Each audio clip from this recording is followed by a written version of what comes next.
The Tuesday after Memorial Day was always a little too quiet. The flags were still up, but the fireworks were gone. The parades were over. The folding chairs had vanished from Main Street, like nothing had happened at all. But Lila Hart still remembered. She remembered every day. Not in the way people post about. Not in the way people like and share and forget. She remembered in silence. In the first coffee pot she brewed at 5:45 a.m. In the dog tags tucked in her coat pocket. In the voicemail she still hadn't deleted. Her brother Daniel's voice, grainy and hopeful, calling from Afghanistan to say he'd be home real soon. That was 8 years ago. He never made it. Lila didn't tell people about the last time she saw him. Didn't talk about how she stayed up all night in her prom dress, waiting for him to walk through the door. She just opened Hollow Grounds every morning, poured coffee, smiled at strangers, and quietly carried a grief no one could see. That's why she noticed him. The kid. He couldn't have been older than 10, maybe 9. Thin, pale, hair too short, backpack way too big. He sat at the window booth like it was his assigned seat. No menu, no money, just a paperback book. And a glass of water Lila brought him before he even asked. He nodded. No smile, no thank you. He didn't need to say it. Some people wear pain like armor. Lila recognized the weight in his shoulders immediately. She let him be. The next day he came back. Same time. Same seat, same silence. This time, Lila brought a buttered roll and placed it beside the water. Leftovers from the counter, she said. Even though it wasn't. He ate it in 3 minutes. Didn't look up. By the end of the week, it was a routine. He never ordered, never spoke unless she made eye contact first. He'd sit, eat, read, and vanish. No school uniform, no parent, just a kid who looked like he was trying not to take up space. By the second week, the question started. "Who's the kid?" asked Hank, the tow truck guy who lived off black coffee and sarcasm. "Looks like a runner," someone else said. "Probably one of those foster kids bouncing around." Lila ignored them. She wasn't in the habit of explaining kindness. Carla, the cafe owner, pulled her aside eventually. "You paying for that food?" Lila nodded. "Out of my tips." "You do realize this isn't a community kitchen?" Lila didn't flinch. "He's not a customer. He's a reminder." Carla raised an eyebrow. "Of what?" "That some people survive by slipping through the cracks." Carla didn't press further. She knew Lila too well by now. So the kid kept coming, and Lila kept feeding him. Until one Monday he didn't. No call, no note, no cocoa cup waiting to be refilled. She waited. Tuesday, nothing. Wednesday, still gone. By Friday, she had a cold plate and a warm ache sitting at the booth. She didn't know his name. Didn't know where he lived, didn't know who was supposed to be looking out for him. And yet, his absence was the loudest thing in the room. Then came the knock. Not on the front door, on the back, before sunrise. 3 taps. Slow, intentional. Lila opened the rear service door and found herself face to face with a man in a dark green jacket. Military cut. No visible insignia, except the nameplate, Column A. Beckett. He looked older than he probably was. Sharp eyes, tired soul, hands that had clearly written too many letters that began with, "We regret to inform you." "Miss Lila Hart?" he asked. "Yes." He reached into his coat, handed her a sealed envelope. "This isn't official," he said. "But it's important." "What is this?" "It's a thank you. From someone who couldn't say it himself." And then he said the words that made her knees buckle. "You were feeding my son." Lila stood motionless in the doorway, one hand gripping the doorframe, the other clenching the envelope, like it might float away if she let go. Colonel Beckett didn't rush her. He stepped back, just enough to give her space, not so far that she could pretend it was all a dream. "I didn't know he had anyone," Lila finally said, her voice barely above a whisper. "He didn't want anyone to know," Beckett replied. "Not the school, not the neighbors, not even me, not at first." He paused. "Brennan's my son from a previous marriage. His mom passed 2 years ago. I was stateside for most of last year, but then I got called back. Temporary command, training operation. I thought it'd be quick." He exhaled. "It wasn't." Lila leaned against the counter. "I thought he was just another kid who fell through the cracks." "He did," Beckett said. "But you caught him anyway." She looked down at the envelope. "He never told me his name." Beckett gave a soft chuckle. "He wouldn't have. Brennan doesn't trust easily. But he mentioned you in a voicemail. Said there was a lady who made the same cocoa every morning. Called it his invisibility shield." Lila blinked. "Why?" Beckett hesitated. "Because here, nobody asks questions." The cafe stayed silent. Somewhere behind her, the espresso machine gave a low hiss. "He was scared," Beckett said finally. "Scared that if anyone found out he was alone, they'd take him away. He figured surviving on his own was safer than risking someone deciding what's best." Lila nodded.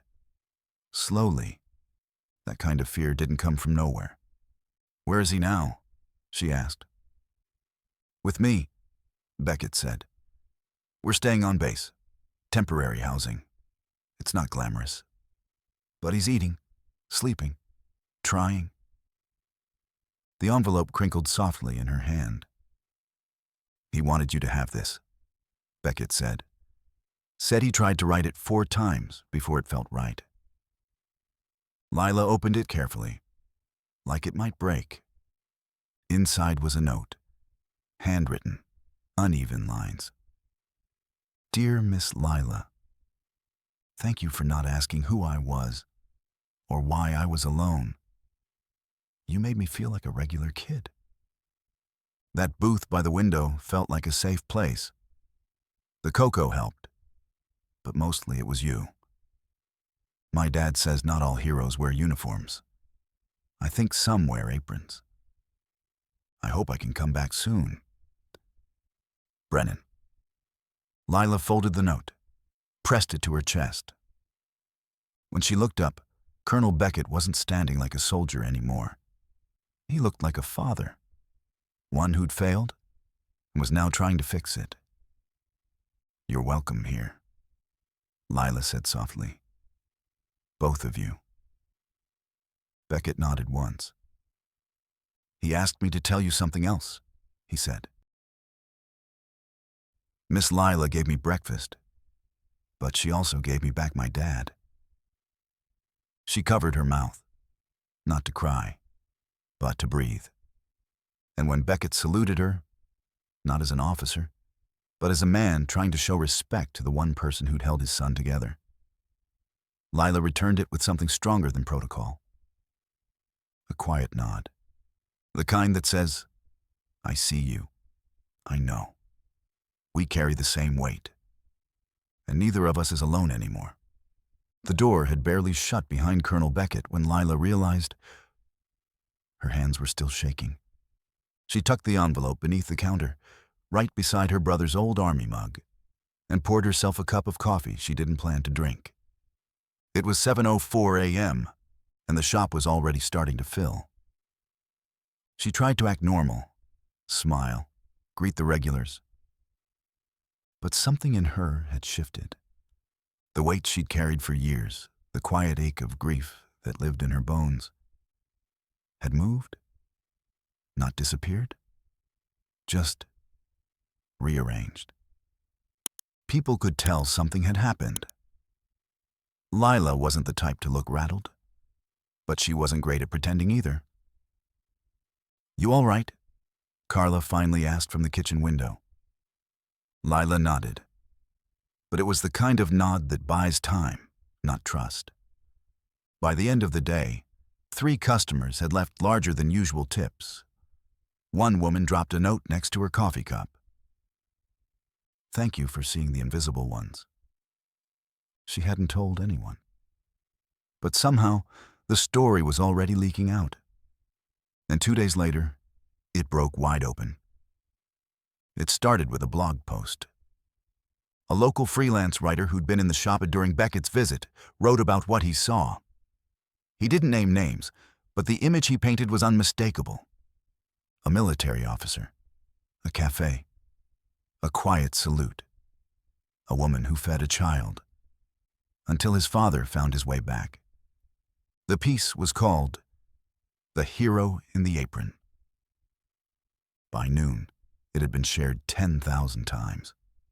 By evening, it hit a national military family Facebook page. By the next morning, Lila had 7 reporters emailing the shop's contact form. She ignored every single one. This wasn't supposed to be about her. But the town didn't agree. Someone put a photo of Brennan's window booth in the paper, complete with a short quote from the article. She made him feel like a regular kid. People started stopping by, not for coffee, but to leave things. Notes, toys, a stack of children's books with a sticky note that said, "Just in case another Brennan shows up." A retired soldier left his unit's patch on the table and walked out without a word. Another woman, mid-40s, placed a gold star pin on the counter and said, "My brother didn't come home either." Lila didn't know what to do with any of it. So she did the only thing she could. She kept pouring coffee, kept buttering rolls, kept watching the door at 6:45, just in case Brennan came walking back through it. And on Friday, he did. He wasn't in uniform, just a hoodie and jeans, same backpack. But his face was different. Not lighter, just less guarded. He looked around awkwardly, unsure if he should come in. Lila met him halfway. Without a word, she handed him a cocoa with a single marshmallow, the same way she always had. His smile was small and real. "Hey," he said. "Hey yourself," she replied. He took his usual seat. She didn't crowd him, just brought over a toasted bagel and let him settle. When he finished, he reached into his backpack and pulled out a small, folded flag, the kind that comes from somewhere sacred. "This was my mom's," he said. "She kept it after her dad passed. I want you to have it." Lila's breath caught. "I can't take this," she whispered. "You can," Brennan said, "because you kept me from disappearing." And with that, he slid the flag across the table. Not for attention, not for thanks. Just because sometimes the only way to say everything is to say almost nothing. Lila placed it gently beside her brother's mug under the counter. Later that day, she taped a handwritten sign in the window, in honor of those who never made it home, and the ones still finding their way back. No one sits alone here. By the following Monday, Lila had lost track of how many people had stopped in just to leave something on the counter. There were patches from military units she'd never heard of, coins with symbols she didn't recognize, a worn teddy bear with a tag that simply read, "For the next one." Someone left a small journal with a note, "For any kid who needs a place to write it down." She kept serving coffee, kept wiping tables. But Hollow Grounds had changed. It wasn't just a cafe anymore. It was becoming something else. A place where stories were left behind. A place where people came not just for caffeine, but for something quiet and kind. One afternoon, Carla walked in, holding 2 new chairs. "Found these at the thrift store," she said. "Thought we'd add them to the front window booth. That kid of yours might not be the last one." Lila just smiled. They both knew. That booth was different now. It wasn't a table, it was a lifeline, and people treated it that way. Veterans began stopping in, without saying much. One man brought his teenage daughter. Another woman sat in silence for an hour, then left a note that said, "Thank you for feeding my son's ghost. I think he would have liked this place." Brennan came back once a week now. He never stayed long. But each time, he looked more himself, less hollow, more boy. One day, he brought a comic book. Another time, a drawing. Lila standing behind the counter, a mug in her hand, smiling. "I wanted to draw it before I forgot," he said. She framed it, didn't make a speech, just hung it beside the register. And when a little girl with messy pigtails asked what it was, Lila just said, "It's a reminder that people come back. Sometimes." The girl didn't understand, but she smiled and nodded anyway. That night, Lila found herself standing alone by the window. The flag outside flapped lazily in the breeze. Inside, the place was quiet, safe. Her brother's dog tags rested on the counter. Next to them, Brennan's folded note. The kid had asked her to keep it, said it belonged there more than in a drawer. She read it again. "Thank you for not asking who I was." There were more Brennans out there. Lila knew that now, and Hollow Grounds would be ready for them. No fanfare, no hashtags, just cocoa, and a safe seat by the window. That was enough. It always had been. The weather turned colder. October rolled in with sharp winds and earlier sunsets. Lila found herself lighting candles inside Hollow Grounds, just to soften the edge off the dark. The booth by the window was still there, still warm, still waiting. One afternoon, a man Lila didn't recognize came in. Late 30s, worn denim jacket, army backpack slung over one shoulder. He didn't say much, just pointed to the booth. "Mind if I sit?" "Not at all," Lila said. "You want anything?"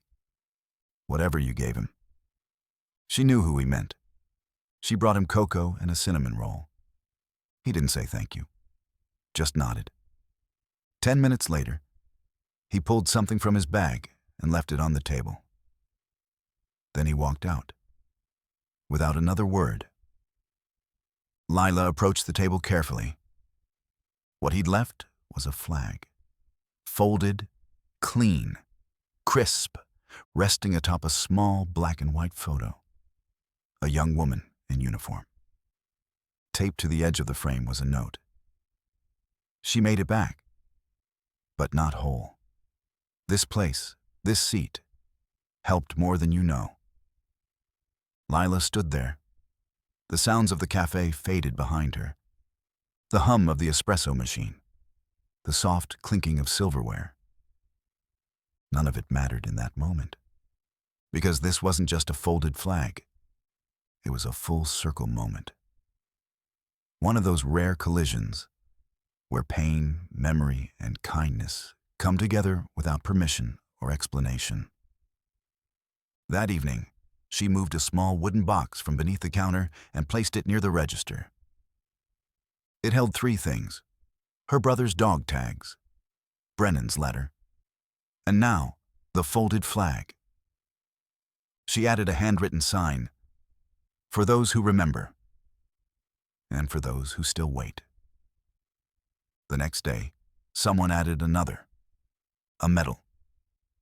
Then came the challenge coins, a pair of boots, even a child's drawing of a jet, signed with a shaky crayon scrawl, "My mom flies these." Lila didn't curate it, didn't organize, didn't explain. She just let it grow, and every time someone asked her why the box, why the notes, why the booth, she gave the same answer. Because some people don't come home, and some come home different, but everyone deserves to be remembered. That winter, a new flag was hung outside Hollow Grounds. Not because it was a holiday, not because anyone told her to, but because it mattered. To her, to Brennan, to every story left behind in that cafe. And when the wind hit just right, you could see it from down the block, flapping proudly above the window booth where a quiet boy once sat, hoping someone might notice without asking why. Lila had. And that was enough. By spring, the booth had a new name. People didn't call it Brennan's seat anymore. They called it the quiet table. Not because it was off limits, not because anyone made it into a shrine, but because everyone who sat there seemed to know, whether they were told or not, that it was a space where silence was sacred. Lila had added one more thing to the wooden box near the register. Her apron. The original one. The faded navy blue with the coffee stain that never washed out. Folded neatly beneath the flags, medals, and crayon drawings. Carla protested. "You're not quitting, are you?" "No." Lila smiled. "I just realized it's part of the story now." Every May, in the week before Memorial Day, she'd replace the usual playlist with soft instrumentals. Hymns, jazz, the kind of music that lets you breathe. She'd light a candle in the window, and on the Friday before the long weekend, people would come. Not for coffee, not for scones, for remembrance. They came with pictures, ribbons, notes. One boy came with his dad and whispered, "He was in your booth too." Lila didn't ask for stories. She just made room for them. That Memorial Day, a local singer stopped by with a portable speaker and asked if he could sing outside. He sang the anthem. No microphone, just a voice, and the flag above the shop. The town paused. People stopped walking. Cars pulled over. The world, just for a second, got still. Lila watched it from the doorway. She didn't cry, not this time. Instead, she looked at the box, at the table, at the wall of handwritten thank you notes that had grown into a collage of grief and gratitude. And she whispered, "This is your anthem too, Daniel." A soft breeze tugged at the flag outside. She could have sworn it moved in time with the music. And for the first time in years, Lila Hart felt something she hadn't known she still had. Peace. Not because everything was healed, but because someone had been seen, federal, loved, and because kindness, even unspoken, can echo louder than grief. That's what Hollow Grounds had become. Not a cafe, a sanctuary, a stitched-together anthem for the forgotten. And if you ever find yourself in a small town, wandering with a story no one wants to hear, look for the window booth with the candle in it. It's there, waiting, and so is Lila. She'll probably bring you cocoa. Same as always, and she won't ask why. She never has. If someone in your life wore a uniform, if you've ever carried a folded flag, or if you've just felt invisible at the wrong time, tell us where you're watching from. Drop a name, light a virtual candle, or just say, "I remember." This isn't just a video, it's a window seat. And right now, you're sitting in it. If this story moved you, share it with someone who needs to feel seen. And subscribe if you believe there's still power in quiet kindness. We've got another story waiting for you next week. Different names, same heart. You won't want to miss it.